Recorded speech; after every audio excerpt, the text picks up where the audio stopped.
Hello, my friends, and welcome to Quartet. So nice to have you with us on a sunny day here in Berkeley Springs, West Virginia. And we're here with all four of us for a deep dive into a very interesting question about how in the world do you get yourself extracted from the past to start to effectively looking into the future? And our correspondents here, as they always are, Gregg Braden. Hello, Gregg. How are you, my friend? Hello, John and Kingsley and Penny. It's good to be with you, John. Some of your sunshine is coming here to New Mexico, and it's in the mid-60s, a beautiful fall day. I'm happy to be here today. And Kingsley Dennis from the UK. Hi, Kingsley. Hello, John, and good to be back with you. And if I remember rightly, I make memory that I think our first quartet was September of perhaps 3 years ago. So we've been meeting like this for a fair while. So greetings again to everybody. And Penny Kelly. How are you, Penny? I'm great. Hi, John. Hi, Kingsley. Hi, Gregg. We're a lot warmer here than you are in the Southwest, Gregg. We're going to be 82, 83. And it is beautiful. Oh my gosh. And I'm trying to enjoy it because I see some things coming.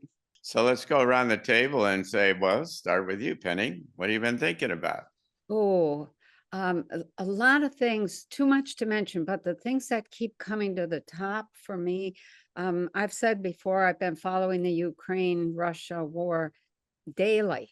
And what I see is that we're moving into the end, I'll call it the end stage of that war.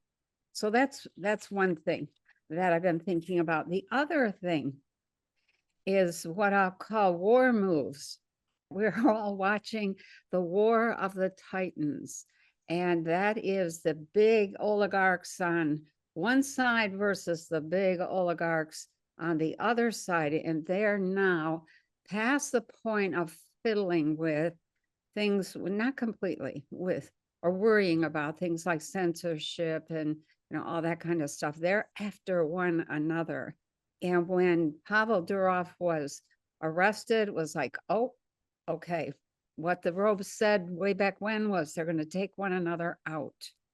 And then Brazil told Elon Musk that he had to censor, that X had to censor certain information, and they had to take out certain accounts. That was like, OMG. And then when he said, no, I'm not going to do that, they went after Starlink. Well, he caved. He caved and said, okay, Starlink will not offer, Twitter will not offer X. And I see that this whole thing, Pavel Durov, Elon Musk, Tucker Carlson, maybe on their hit list. Maduro's playing games with oil contracts, etc. And all of that is like, oh, wow. So that's what I've been watching. I'll stop there because I could keep going for a long time. Yeah, thank you very much. Kingsley, what do you think? Well, John, I'm going to touch upon something that Penny mentioned, of course, and because I myself a Telegram user, it was very noticeable when Pavel Durov got picked up and arrested in France. And one of the accusations was, of course, that so-called terrorists are using his platform, which he doesn't censor. One of the comments he made back allegedly was, well, so-called terrorists drive cars, but are you going to arrest the CEOs of car companies? What I think is going on here actually is a question of perception management, and that because it feels like the system is, or the global players are wanting to direct attention in certain quarters. And, you brought up Musk, Penny, and of course, Elon Musk, he's been, he globetrots around the world. He goes and visits Jinping in China, and Netanyahu in Israel, and, the number 10 in London. And I don't think he's actually going to get arrested, whatever he does with X or Twitter. Because I think there's a bit of perception management going on, because Musk, although he has controversy, he does censor. He does censor often behind the scenes. in front of house, he goes against censorship, but behind the scenes, he does censorship, or X platform does censor. So they allow X to continue because it's algorithm friendly, which means that you'll always be directed to X. Telegram channels are not so. And I think this is going on perception management, especially now when things are getting tighter. On the social media platforms or media platforms, there's going to be this direction of focus towards information which doesn't upset so much the global platform. So, for example, you mentioned Tucker Carlson. He goes to Russia, interviews Putin. He gets millions and millions of views. His platforms are still algorithm friendly. He's not being shadow banned. I can't see Julian Assange leaving Australia very soon and going interviewing anybody and getting a platform, because what he was putting out was totally against what the global system wanted anyone to see. So they allow some information and they don't allow the rest. So in this time of perception management, my question is, what I've been thinking is, why are they allowing certain parameters of information? And they seem to be focusing on politics and the war as if they're wanting us to keep on focusing on that. So that comes to mind. And the second thing I wanted to mention was sometimes I dip into a YouTube channel called Future Forecasters, which I think some of you may know about. They're remote viewers, and they tend to do monthly kind of lookses like you, Penny. And in the recent one for September, the remote viewers actually confessed that they found it very, very difficult. In fact, very difficult to have anything tangible about what is coming, more difficult than the previous remote viewing. It's as if what's coming down hasn't been fixed into place yet, and it's much more difficult to kind of lock on to any particular future scenario. They're still in play, and I thought that was quite telling, John. So there are a few things in my mind. Well, I would just add to that what I've been thinking about is the multiple sources who are all talking explicitly in terms of 10 days of darkness, and that the web comes down and the grid comes down, at least here in the United States, and that would be consistent with these kind of remote viewer things, because if everything goes down, then everything goes down, and you certainly don't have the kind of imagery that they would usually see. Greg? Yeah, well, Kingsley and Penny just made my job easier. They talked about the first three things I was going to talk about, but I just want to add one thing to the what's happening in Ukraine. I have been a student of watching nuclear doctrine since I was working in the Cold War years in the defense industry behind the scenes. We had a vested interest in keeping tabs on that and watching as it's developed. And within the last 2 weeks, there has been a significant development that not many people are talking about. For the first time, Russia is considering revamping their doctrine.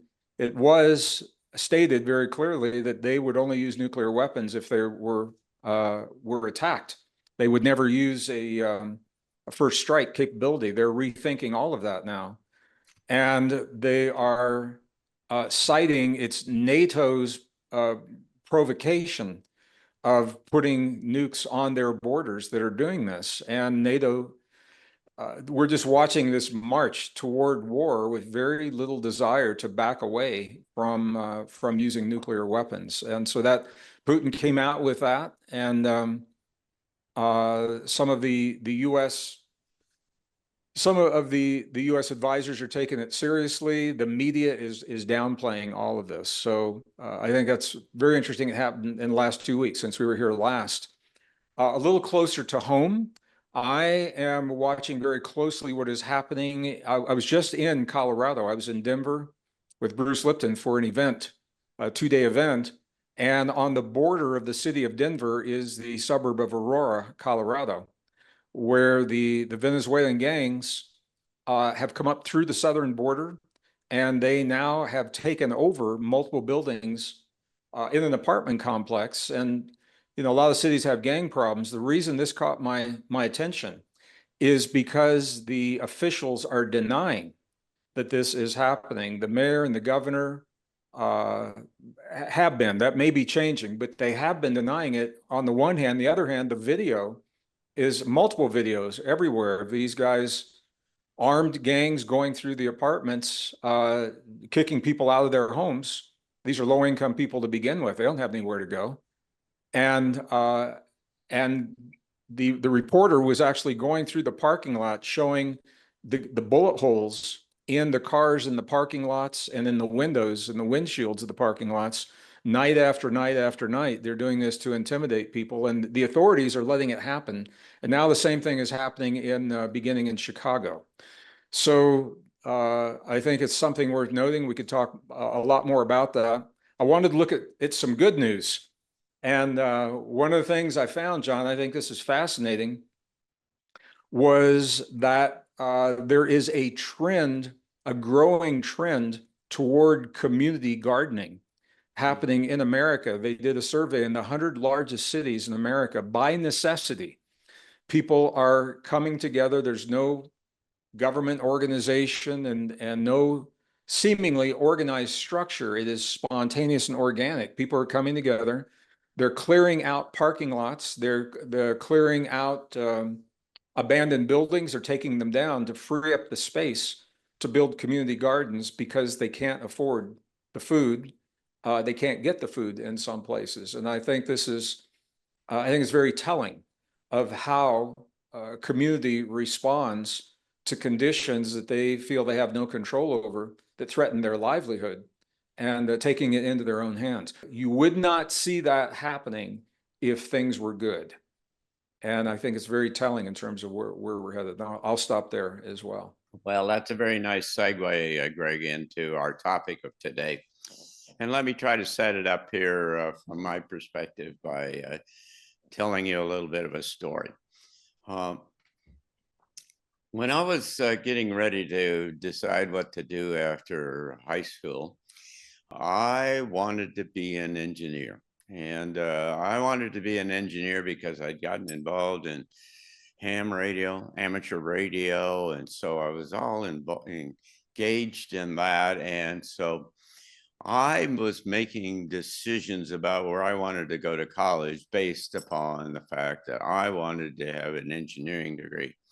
And I wanted to design, frankly, I wanted to design antennas and such. And, but I had a notion of what I wanted to do. And because I had been able to, in a limited way, look around and see how other people who played in that space and had that profession and what they had done, and I could make a decision about what I wanted to do. And therefore, I did. I went to a little engineering school that had engineering done in Arkansas. Well, there was another thing that happened then in the 26th of October of 1962, and that is I raised my hand to become a member of the United States Navy, in that case, the Navy Reserve. And for any number of reasons, none of which are, that I know for sure. But I mean, there was no question in my mind that I was going to go in the military and I was going to go into the Navy. There was some resonance about that whole thing. But, you know, when you were young and you're a ham radio operator and you get in the reserve, then they say, well, what do you want to be? So I had all these ideas about what a radioman was going to be. So I got into that kind of a track and went through a sequence of training and, you know, got made rank and so on. But at the same time, I had signed up for an officer program for the Navy. And I knew that when I graduated, I presumed that I would graduate, of course. When I graduated, I would be commissioned as an officer in the Navy.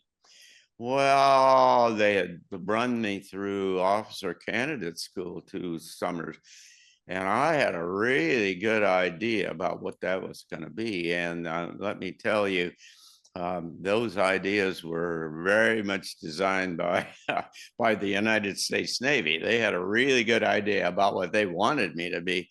And there was very little ambiguity or latitude about how that all turned out. I mean, There were decision points after the fact, for sure. But what you find out in that business is that you kind of do what they tell you to do. All of us go through life making these decisions about who we want to be and issues on a day-to-day basis, all based upon the imagery and the ideas and the inputs from the system around us that convince us in one way or another that the decision that we're making is the best decision. It may not be clear, but and it may not be explicit, it may be implicit, but nobody who's in their right mind makes decisions that they think work against their best interests, regardless of what the situation is. And so and how do they make those decisions? Like I just said, they're based upon all these images and ideas and concepts about what's going to happen and why it's going to be better and so on. And or at least how to just maintain the status quo and so that it is okay. That's not the case in where we're going right now as a species and life on this planet. We're moving into a space that is very different from what we've seen before and understood before. You cannot look around and talk to anybody who's been there.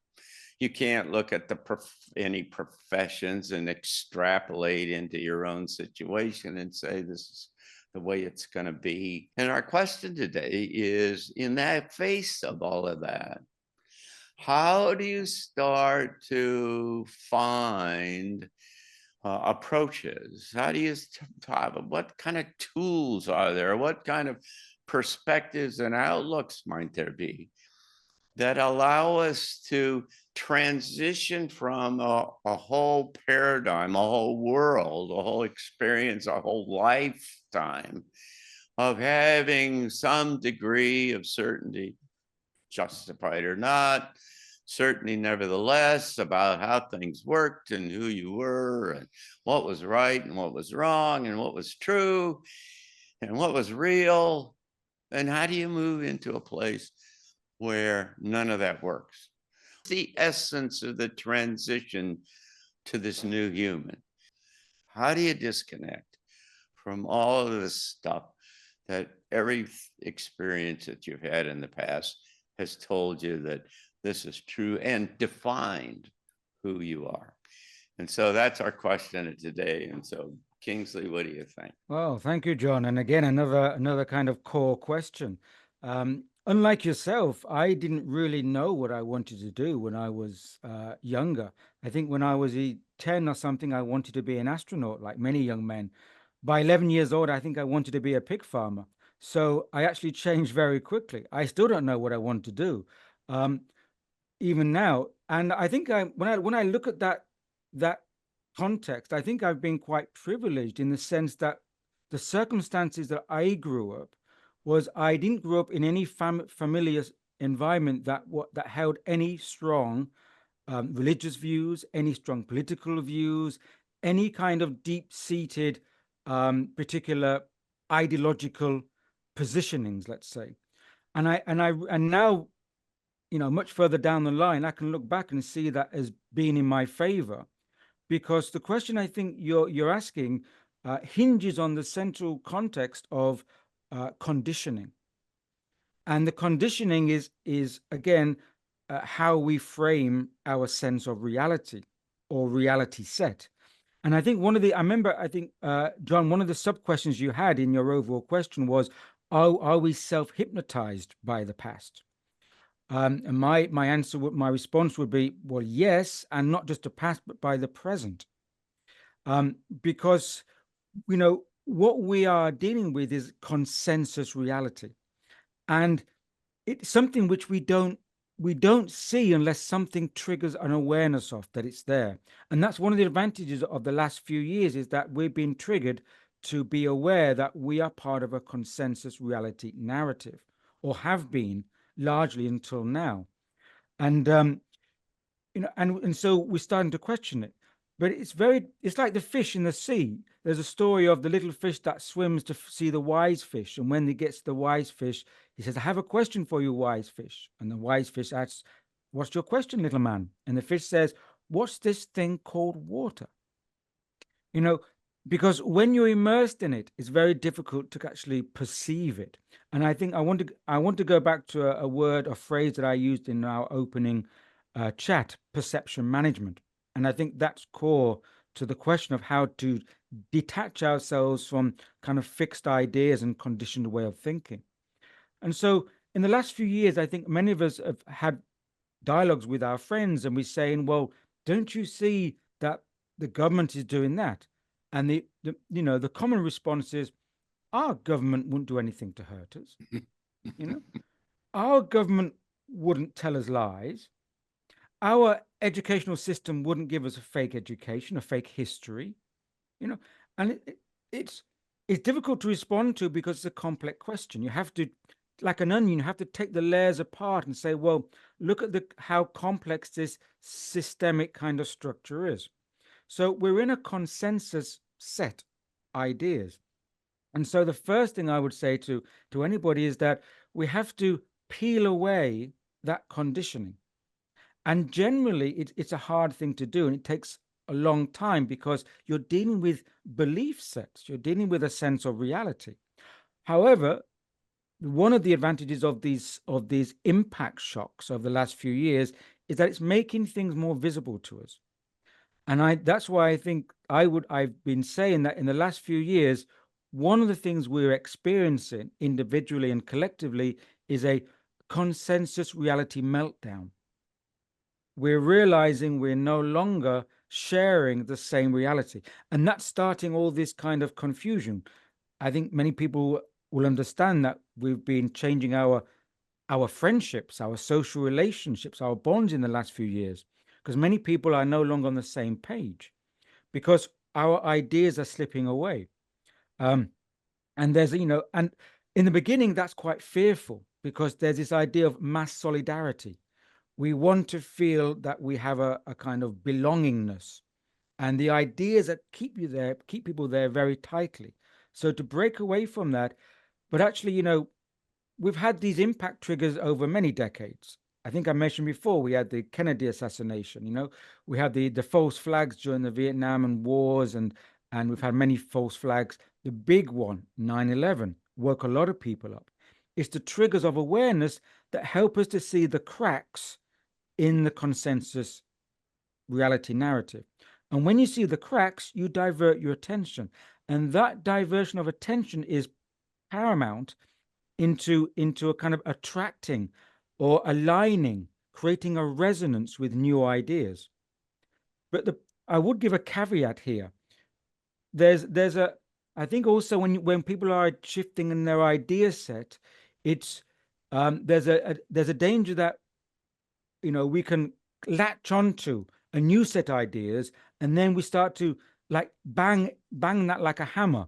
Once we start to break away from some ideas and we consider through discernment and awareness a new set of ideas, that creates a resonant pathway or a new pattern awareness or pattern recognition. I think I'll leave it at that. Thank you very much. You know, that's kind of the question, is how do you extract yourself from what you've always kind of considered to be true? Penny, what do you think?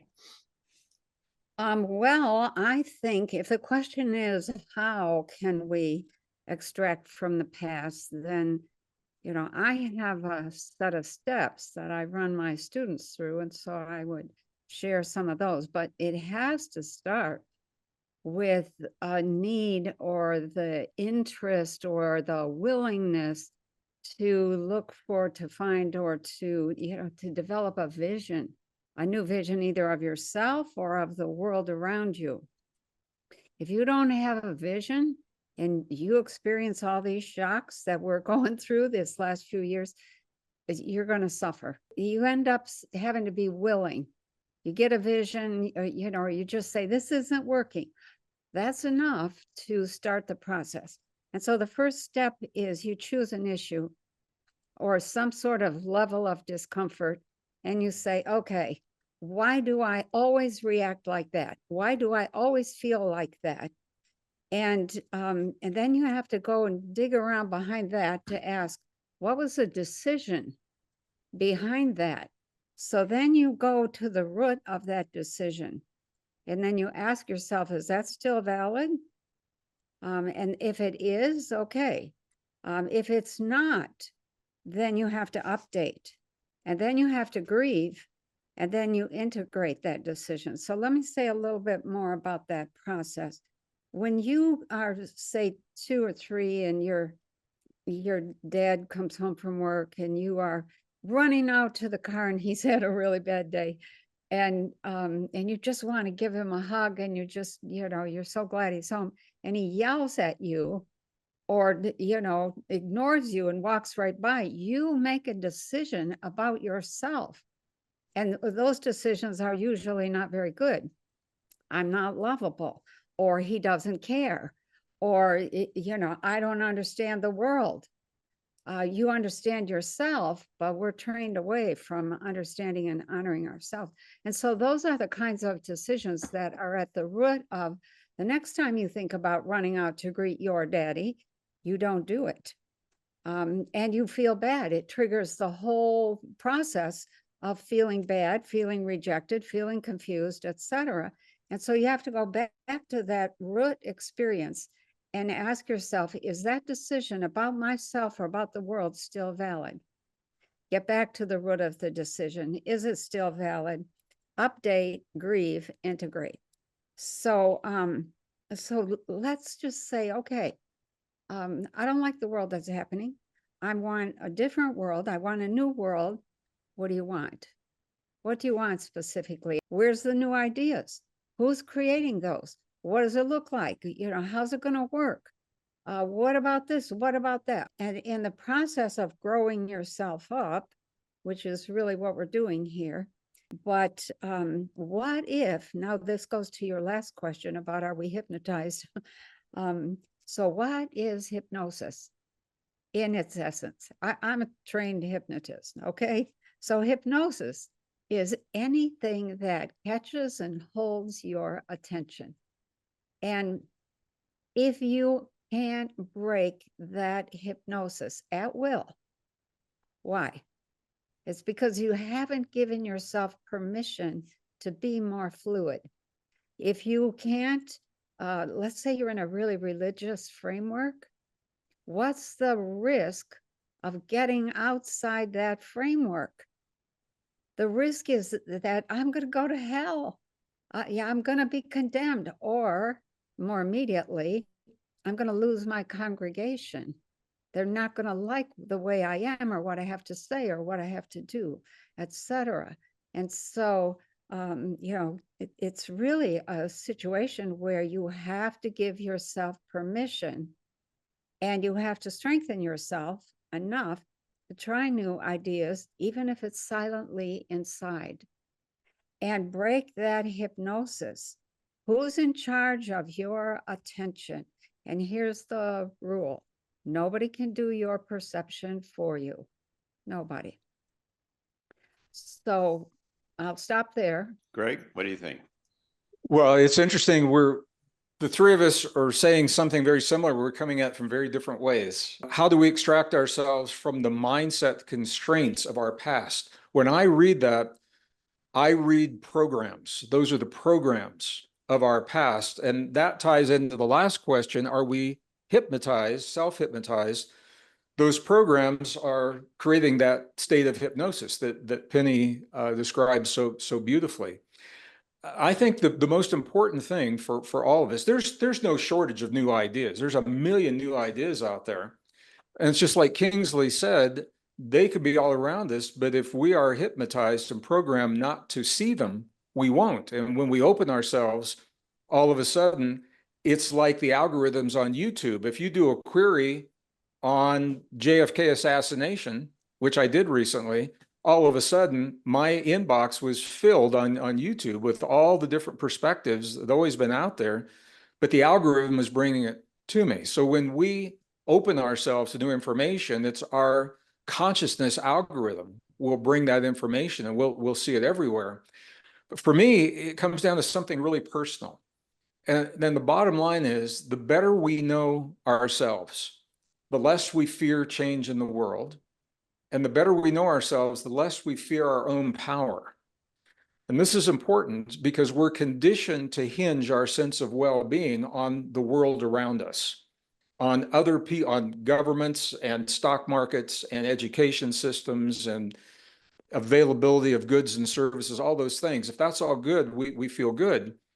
When we begin, and I think this is what the new human is all about, and we begin to understand the deep truth of our relationship to our reality and the fact that we participate, not manipulate and necessarily, but that we participate in that reality. We have a say in what happens in our personal lives.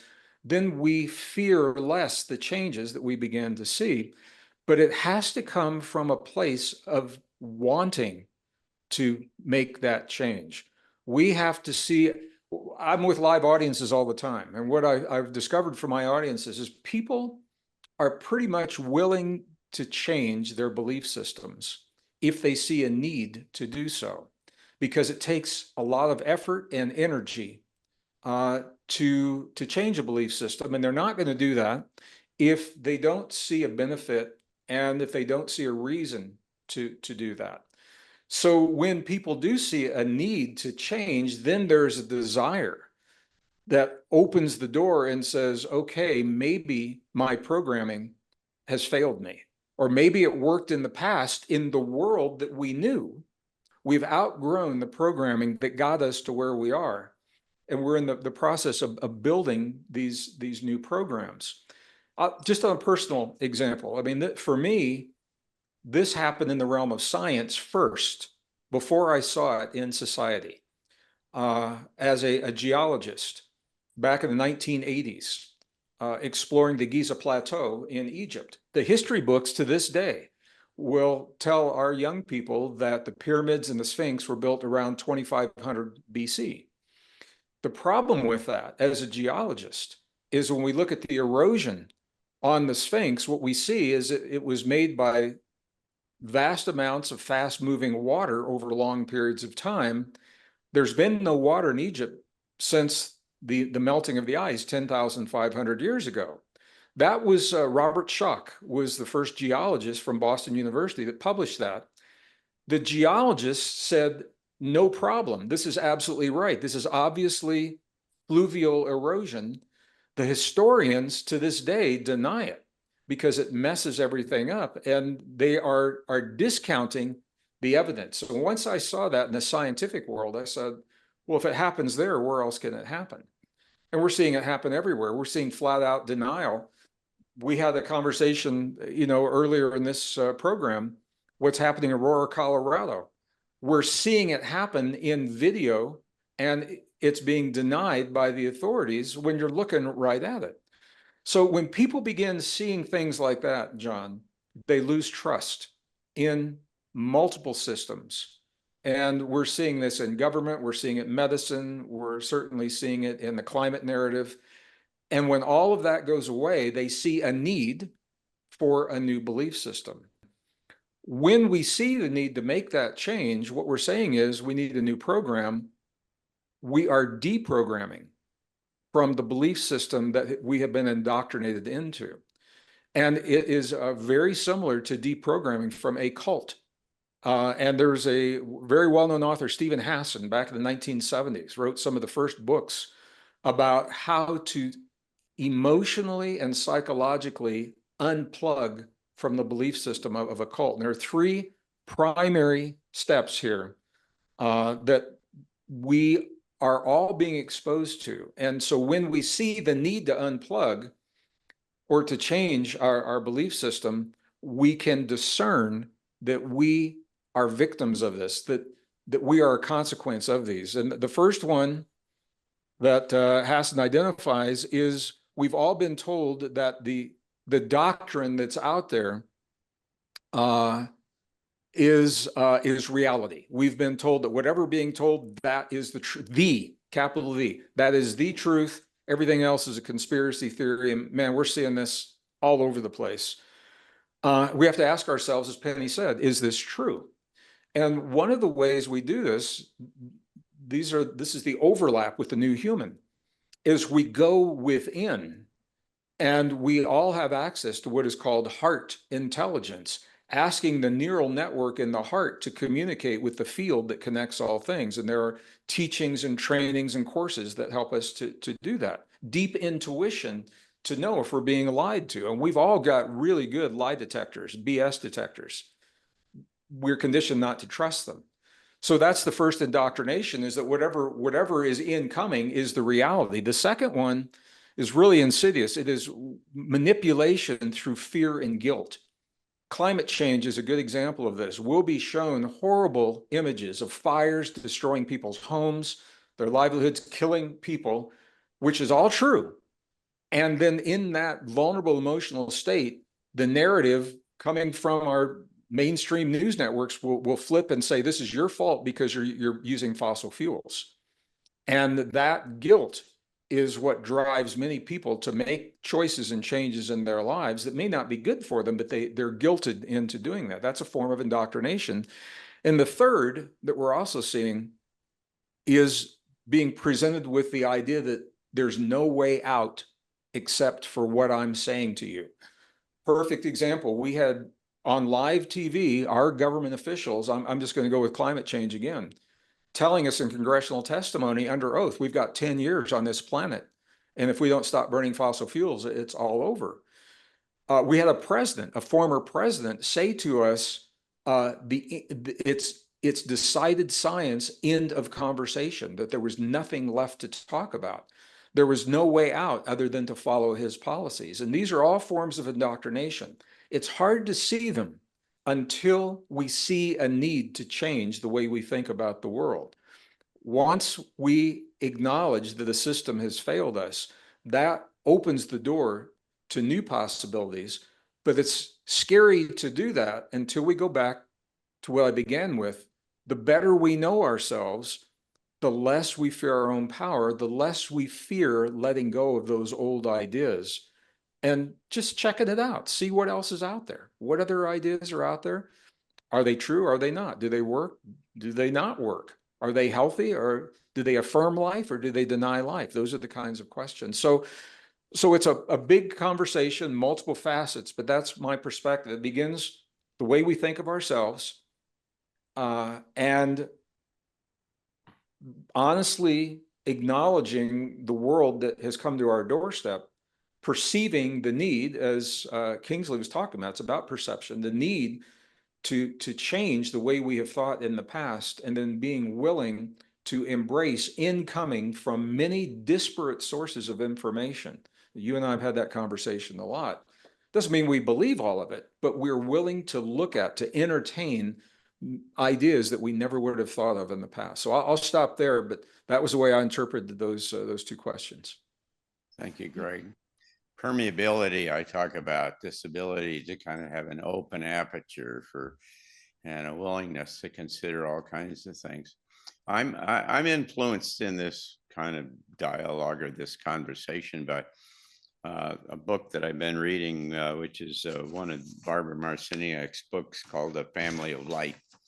And at the beginning of one of the chapters, it says this. Let me read this to you. Further considerations of how you have developed as a society and a culture may show that a great dismantling is necessary. We remind you to do the dismantling in your mind, allowing the old structures and belief systems, which are the core of modern day political and educational thinking, to dissolve on their own without blame or anger. Realize that you're in the midst of a perceptual shift, and so this is a really big deal. This is a really structurally big deal that humanity, certainly in our lifetimes, has never been exposed to before. And all of you brought up big very interesting and useful and substantive pieces of this. And let me try to just wrap it around and put it in a package from my point of view. There are interesting parallels about how you go forward with this kind of writ large from a civilization, from a cultural, from a point of view, to the kind of the steps that smart CEOs know about how do you get big change in a corporation. First of all, you have to have a big idea, a vision, if you will. You have to have an idea where you're going. And if you don't have that, and all these things are dependent upon the previous one. If you don't have the previous kind of points, so you got to have a vision. Then what you've got to do is that you've got to build some internal champions within the organization for that vision. And then most interestingly and importantly is you have to build a sense of urgency in the organization. If there is not a sense of urgency, nobody's going to do, no matter how good the champions are. Boy, I'll tell you, the political system is like this, and the military is like this, and all of these things is they can have a big vision, and if there's no sense of urgency, it isn't going to happen. Well, in a corporation, there are well-known ways in which to generate urgency and threats and so on. But in this particular case, what you've got is giant things that are coming in that are building in kind of an intrinsic sense of urgency that we have got to do something about all of this. And then what they said is that you've got to generate initiatives that generate quick successes. That you've got it, it's kind of like the low-hanging fruit business. You go after the thing that you can hit right away and that really fit. And then what you got to do is you promote the idea of all those successes very broadly within the organization, so that everybody says, oh yeah, and you built this momentum in the whole thing. And then you start rewarding people and so on. There's a couple of others kind of steps to this whole thing. But the whole idea, it hinges on, and it starts with the idea of a vision. And one of the big pieces in here is this notion of urgency, because if you don't feel urgency, then you're not going to arise to the occasion and start to do the behavioral change that this whole execution, this whole evolution is about. And so I saw within all of what all of you talked about is the elements of all of that. And then the question starts, you just reposition that basic kind of framework that you've all contributed to, and you put it over into large scale planetary change and kind of a transition to this new human kind of idea. But that's what I've been looking at. Gregg, you said in one of your statements that just really caught my ear, something about getting people to move to or understand the deep truths of our reality. And I was instantly intrigued by, what do you see as the deep truths of our reality? Because I think the nature of reality is far different from what we grow up believing. That was the point of that statement, Penny. And then in the brief time that we had, I didn't go into that.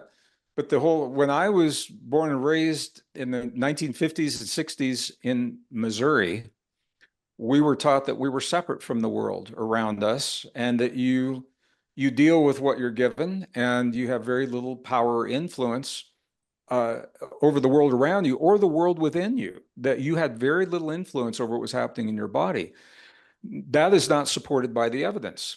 We now know that we are an integral part of an information-based field of energy that we are constantly in communication with. And because of that, this is what I love about John Wheeler, Princeton University John Wheeler, Einstein's colleague. Einstein thought we were separate from the world, Wheeler said, we live in a participatory universe. He said, we are part of rather than separate from. He said, the universe is not finished yet because we are the building blocks, building the pieces of that universe.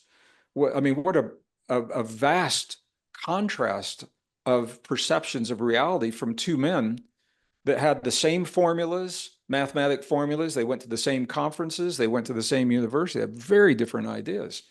I'm amazed at how many people, this is new information, that there's a field underlying all existence that we communicate. We are that field. That field is within us as well as beyond us. And so when you begin to say that, here's the practical application. Someone says, well, if I have a prayer for my loved one, does that mean, because everything's connected, that they've already got the prayer? And, the answer is yes. So people begin to see practical applications like this. So that was what I meant by that. Okay. Wow.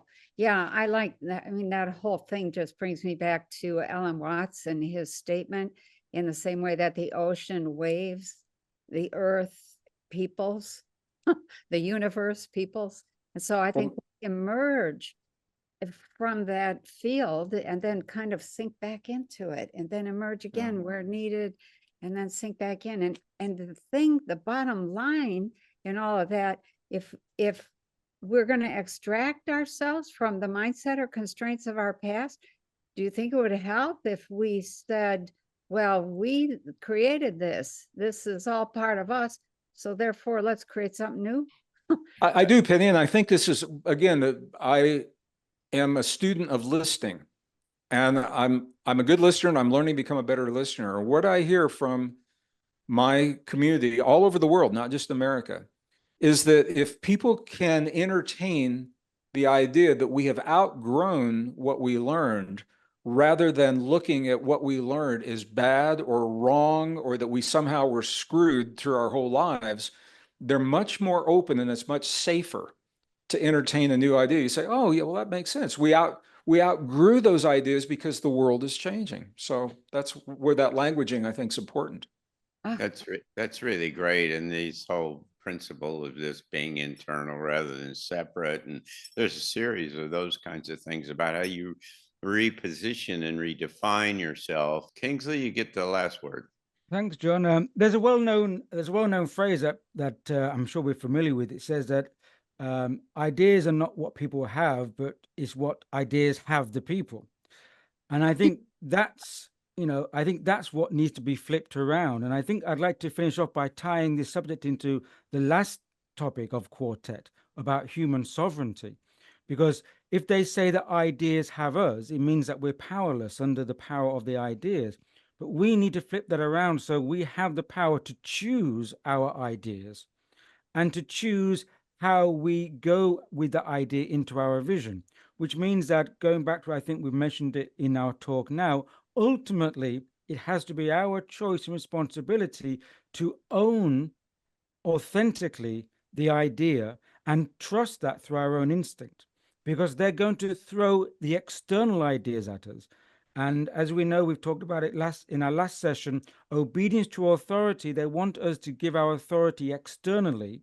And that's why they're causing all these shocks and disruptions. So having the correct critically questioned ideas means taking the power back to ourselves to own our ideas and our visions authentically, and not let the idea own us. Yeah, Ooh, very nice. I love that. Yeah, very nice. And thank you all for all of our listeners and viewers. We appreciate you. And we got a variety of programs that we produce here at the Arlington Institute, all of them focused on this emergent new human and this new world and how to get from here to there. So we hope that you'll visit us at arlingtoninstitute.org. Take a look around and see what else you can see. One of our programs is called Transition Talks.